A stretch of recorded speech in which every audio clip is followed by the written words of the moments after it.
اللي بعده اللي هو هذا القلم. نعم اللي قدامكم قلم، بس بنفس الوقت مو قلم، هو تليفون. تليفون على شكل قلم. يمكن هاي اغرب الاختراعات اللي انت راح تشوفها. والحلو بالموضوع مثل ما قاعد تشوف بيه كاميرا، ومثل ما مذكور بالصفحة انه هو هذا فعلا قلم تقدر تكتب بيه. يعني سعره 40,000 دينار.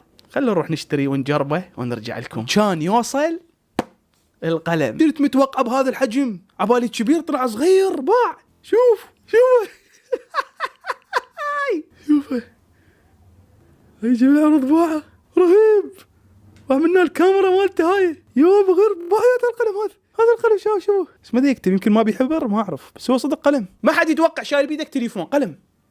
شوفوا شباب يجوا يا حبر، يجوا يا مثل هذا مال حبر باعوا. يعني خاف يخلص تربط له واحدة من هاي. يعني فعلا هو قلم مو بس تليفون. بس انا متحمس اشغله واشوفه شلون